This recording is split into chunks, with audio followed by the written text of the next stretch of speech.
ፊልሙ የሚጀምረው በ1858 ጭው ባለው የቴክሳስ በረሃ ኤስ እና ዲኬ የተባሉ ወንድማማች የባሪያ ነጋዴዎች እጅ እግራቸው በሰንሰለት የታሰረ ጥቁር አሜሪካኖችን እንደ እንስሳ እየነዱ ወደ ከተማ ሲወስዱ በማሳየት ነው። ፀሐይ ለምሽቱ ቦታዋን ለቃለች። እነሱም ድንጋያማውንና በረሃማውን መንገድ ጨርሰው በፋኖስ እየተመሩ አንድ ጫካ በመቋረጥ ላይ ሳሉ ድንገት የእግር ኮቴ ይሰሙና መሳሪያቸውን ድምፁን ወደ ሰሙበት አቅጣጫ ወድረው ማንነቱን ይጠይቃሉ። ወዲያውም ዕቃ የያዘ ሰረገላ በሚጎትት ፈረስ ላይ የተቀመጠ ሰው ወደ እነርሱ ይቀርባል። እርሱም ዶክተር ሹልዝ እንደሚባል የጥርስ ሐኪም እንደነበር፣ አሁን ግን የመንግስት ቅጥረኛ ሆኖ ወንጀለኞችን እንደሚያድን፣ አሁንም የመጣው ብሪትል ብራዘርስ በመባል የሚታወቁትን 3 ወንድማማቾች ለመያዝ እንደሆነ ነግራቸዋል። ከባሪያዎቹ መካከል ለእነዚህ ተፈላጊ ሰዎች በባርነት ያገለገለ ወይም ያሉበትን የሚያውቅ ካለ አንዱን እንደሚገዛቸው ነገራቸው። ከዛም ከተወሰነ የጽሞና ጊዜ በኋላ እኔ ከዛ ነው የመጣሁት ያሉበትንም አውቃለሁ የሚል ድምፅ ከባሪያዎቹ መካከል ተሰማ። ዶክተር ሹልዝ ፋኖሱን በማብራት ድምፁን ወደ ሰማበት አቅጣጫ ሄደ። ባሪያዎቹ በፍርሃት ስሜት ውስጥ ሆነው ይመለከቱታል። ነገር ግን ድምፁ ወደ ተሰማበት አቅጣጫ አንድ ቆፍጠን ያለ ባሪያ አለ። ጃንጎ ነበር። ዶክተር ሹልዝም ወደ ጃንጎ በመጠጋት ሰዎቹን ብታያቸው በእርግጥ ትለያቸዋለህ ብሎ በመጠየቅ ላይ እንዳለ የባሪያዎቹ ባለቤት አንባረቀ። ዶክተር ሹልዝም በጨዋ ደንብ ለመደራደር ቢሞክርም የባሪያ ነጋዴዎቹ ግን እንደማይስማሙ በንቀትና የመጠራጠር ዓይን እያዩት ይነግሩታል። ይሄኔ ደሙ የፈላበት ሹልዝ በፍጥነት ሽጉጡን አውጥቶ የኤስን አናት በርቅሶ በዲኪ ፈረስ ላይ ይተኩሳል። የኤስም ሕይወት በዚያው ቅጽበት አለፈች። ዲኪ ግን ከፈረሱ ሲወድቅ በአንድ እግሩ ላይ ፈረሱ ስለተጫነው ክፉኛ እግሩ ተሰበረ። ይሄኔ ዶክተር ሹልዝ ወደ ጃንጎ በመሄድ ሰዎቹን ቢያቸው ይለያቸው እንደሆነ ይጠይቀዋል። ጃንጎም በስርዓት እንደሚያውቃቸውና እንደሚለያቸው ይመልስለታል። ዶክተር ሹልዝ ጃንጎ ሰዎቹን በስትክክል እንደሚያውቅ ካረጋገጠ በኋላ ባሪያዎቹን የታሰሩበትን መፍቻ ቁልፍ ሰጥቶ ወደሚፈልጉበት መሄድ እንደሚችሉ ይነግራቸዋል። እድል የቀናቸው ባሪያዎቹ ራሳቸውን ፈተው የገዛ ፈረሱ ተጭኖት እያቃሰተ የሚለምናቸውን እንደ ዕቃ ሲሸጥ ሲለውጥ ያኖራቸውን የባሪያ ነጋዴ ግንባሩን በጥይት ብለው ገላግሉታል። ታባቱ የቅሌታ ጃንጎ የብሪትል ብራዘሮችን አውቆ መገኘቱ ጠቅሞታል። ዶክተር ሹልዝ ወንጀለኞቹ ያሉበትን ቦታ እንዲጠቁመው በምላሹ ደግሞ ነፃ ሰው የሚሆንበትን ደብዳቤና የተወሰነ የገንዘብ ጉርሻ እንደሚሰጠው ይነግረውና ይስማማሉ። በማግስቱም ሁለቱም በፈረስ እየተጓዙ ነበር። በመሃልም ከድካማቸው ለማረፍ በአንድ ስፍራ ቁጭ ብለው እየተጫወቱ ነው። ዶክተር ሹልዝ ስለ ስራው የተወሰነ ካጫወተው በኋላ የብሪትል ብራዘርስ ጉዳያችንን ከጨረስን በኋላ $75 ያለው ባለፈረስና ነፃ ሰው ትሆናለህ። ከዛ በኋላ እቅድህ ምንድን ነው ሲል ይጠይቀዋል። ጃንጎም ከዛ በኋላ ዋና ዓላማው ሚስቱን መፈለግና ለሷም ነፃነቷን መግዛት እንደሆነ ቀለል አድርጎ ይመልስለታል። በምላሹም በጣም የተገረመው ዶክተር ሹልዝ እንዳገባ አላቅም ነበር፣ ባሪያዎች በጋብቻ ያምናሉ እንዴ ሲል ይጠይቀዋል። ጃንጎም እኔና ሚስቴ አዎ እናምናለን፣ ነገር ግን ያረጁ የካሩካን ባሪያዎች በጋብቻ ያምኑም ነበር፣ ለዛም ነው እኔና ሚስቴ ከአሳዳሪዎቻችን ያመለጥ ነው በማለት ከባሪያ አሳዳሪዎቻቸው አምልጠው በተያዙ ጊዜ የደረሰባቸው በደል ሁሉ አንድ በአንድ በትውስታ ይመጣበታል። ትንሽ ቆይቶም የልጅነት ፍቅረኛው እንደሆነች በጣም እንደሚወዳትና ስሟም ብሩምሂልዳ እንደሚባል ሲነግረው ሹልዝም በጣም በመደነቅ ሚስቱ እንዴት የጀርመን ስም እንደወጣላት ይጠይቀዋል። ጃንጎም ባሪያ አሳዳሪዎቿ ጀርመናዊ እንደነበሩና ትንሽ ጀርመንኛ ቋንቋ እንዳስለመዷት ይነግረዋል። አመሻሹም ላይ ወደ ቴኔሲ ግዛት ይገቡና በአንድ ቤት ውስጥ አርፈው ምን ማድረግ እንዳለባቸው ማውራት ይጀምራሉ። ሹልዝም በሚሄዱበት ቦታ ሁሉ የእርሱ አጃቢ መስሎ መተወን እንዳለበትና በምንም አይነት መንገድ ሊነቃባቸው እንደማይገባ ለጃንጎ ያስጠነቅቀዋል። ሹልዝ እና ጃንጎ በፈረስ በሰፊው እርሻ መሃል አቋርጠው የአካባቢው አስተዳዳሪ ወደ ሆነው አቶ ቤኔት መኖሪያ ቤት ደርሰዋል። አቶ ቤኔትም ባየው ነገር ተደንቋል። አንድ መሸጦ ባሪያ ከነጮቹ እኩል ፈረስ ላይ ሆኖ በትዕቢት ሲያዩት ዶክተር ሹልዝን እንዴት ብትንቀኝ ነው በገዛ ግዛቴ እንዲህ ያለ ድርጊት የምትፈጽሙት ብሎ ደነፋ።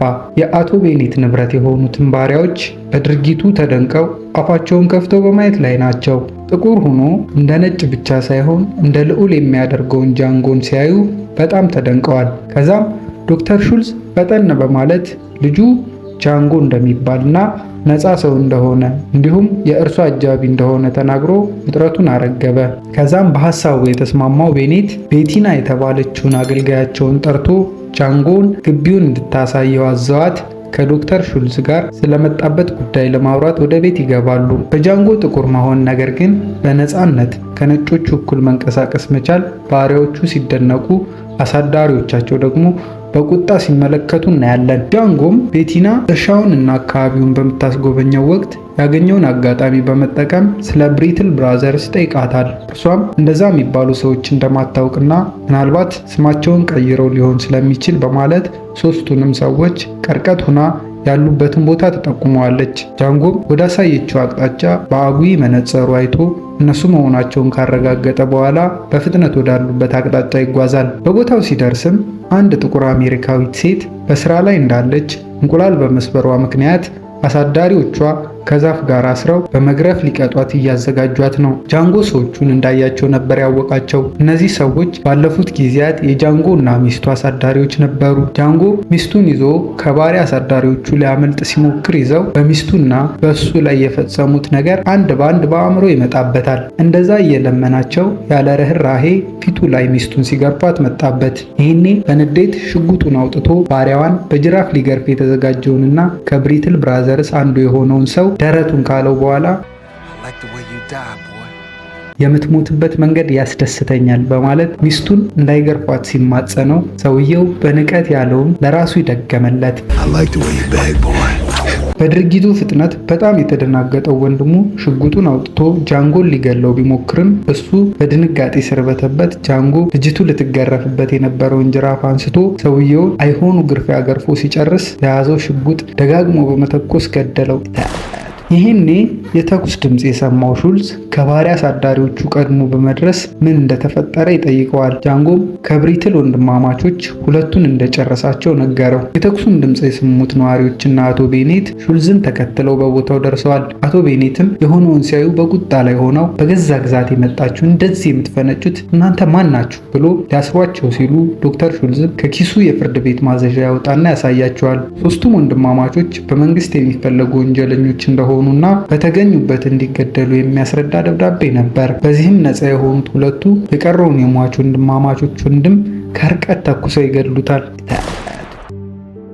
በዚሁ አጋጣሚ ነበር የብሮም ሂልዳን አድራሻም ያገኙት። ነገር ግን አሁን የበረዶዋማው ወቅት ስለሆነ እሷን ለማፈላለግ እንደሚያስቸግር፣ ስለዚህ ያላቸው አማራጭ የበረዶዋማው ወቅት እስኪያልፍ መጠበቅ እንደሆነና እስከዛ ግን ዶክተር ሹልዝ በፍርድ ቤት ማዘዣ የወጣባቸውን ወንጀለኞች በማደን አብሮት እንዲሰራና የድርሻውን 30 በመቶ እንደሚሰጠው ለጃንጎ የቢዝነስ ሐሳብ ያቀርብለታል። በሐሳቡ የተስማማው ጃንጎም ከሹልዝ ጋር በመሆን ጥሩና ትርፋማ የሚባል ያደን ጊዜን ያሳልፋሉ። የጃንጎ የመጨረሻ ዓላማ። አሁን የበረዶ ወቅት አልፏል። ዶክተር ሹልዝ እና ጃንጎም በስምምነታቸው መሰረት ወደ ሚሲሲፒ ከተማ ጉዞ ጀምረዋል። በዚያም ብሮም ሂልዳ የምትገኝበትን ቦታ ሲያጣሩ በሚሲሲፒ ከተማ ከሚገኙ ትላልቅ የጥጥ እርሻዎች የአንዱ ባለቤት የሆነው አቶ ካልቪን ካንዲ ቤት እንዳለች ያረጋግጣሉ።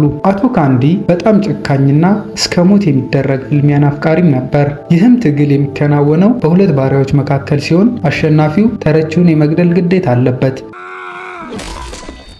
ዶክተር ሹልዝ እና ጃንጎ ይህ ሰው በቀላሉ ብሮም ሂልዳን እንደማይሰጣቸው ገብቷቸዋል። ምክንያቱም ካልቪን የተራ ባሪያዎች ንግድ ላይ እጁን አያስገባም። ከዛ ይልቅ ዳጎስ ያለ ገንዘብ የሚያስገኘውን የማንዲንጎ ፋይተርስ ንግድ ቢያካሄድ ይመርጣል። ይህን የተረዱት ሁለቱ ታዲያ ብሮም ሂልዳን ለመውሰድ አንድ እቅድ አቅደዋል። የማንዲንጎ ተፋላሚዎች ነጋዴ መስሎ በመቅረብ ብሮም ሂልዳን እንደ ተጨማሪ ሽያጭ ተደራድሮ መግዛት። በምሽትም ዶክተር ሹልዝ እና ጃንጎ የዚህን የትግል ተወዳዳሪ የሚገዙ በመምሰል አቶ ካንዲ በሚያዘወትርበት በግሪንቪል በሚገኝ አንድ ክለብ ይሄዳሉ።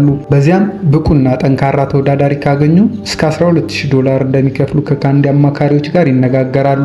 ስግብግቡና የገንዘብ አፍቃሪው ካልቪን ይህን ሲሰማ ያለማቅማማት ይስማማና ተፋላሚዎቹን ለመምረጥና ግብይቱንም ለመፈጸም ነገ ወደ ካንዲላንድ ለመሄድ ይወስናል። በነጋታውም ከካልቪን ካንዲና ከሱ ጋሻ ጃግሬዎች ጋር ወደ ካንዲላንድ በመሄድ ግብይቱን ለመፈጸም ጉዞ ተጀመረ። በመንገዳቸው ላይም እንዳሉ አንዲት አነስተኛ መንደር እንደደረሱ እንደደረሱ አንድ ንብረትነቱ የካልቪን የሆነ የማንዲንጎ ተጋጣሚ ካሁን በኋላ አልፋለምም በማለት አምጾ ለማምለጥ ሲሞክር በባሪያ ተቆጣጣሪዎቹ ተይዞ ይደርሳሉ።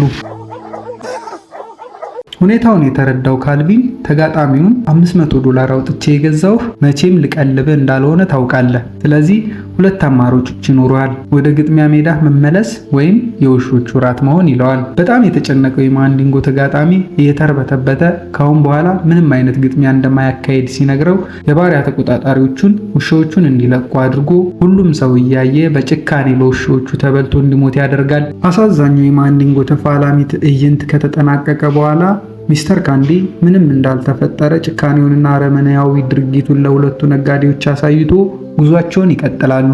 ረጅም ሰዓት ከፈጀ ጉዞ በኋላ ወደ ካንዲላንድ ደረሱ። በዚያም እንደደረሱ እንደ ሁልጊዜው የጃንጎ በፈረስ ላይ መቀመጥ ብዙዎችን ባሪያዎች አስደምሞ ቅጥረኛ የባሪያ ተቆጣጣሪዎችን አስቆጣ። ሚስተር ስቴፈን ጥቁር ቢሆንም በአለቅላቂነት ባህሪው የቤቱ ተቆጣጣሪ ሆኖ የተሾመ ነው። የጃንጎን በዚያ አካባቢ መገኘት መቀበል ቢከብደውም ከአስተዳዳሪው ካልቪን ትዕዛዝ ግን ውልፍት ማለት አይችልም። ካልቪንም ስቴፈንን በመጥራት ሰላምታ ከተለዋወጡ በኋላ ለእንግዶቹ ማረፊያ እንዲያዘጋጅ ትዕዛዝ አስተላልፎ እህቱ ላራን ጮክ ብሎ ተጣራ። ላራም እየተክነፈነፈች ወጣ ትቀበለዋለች።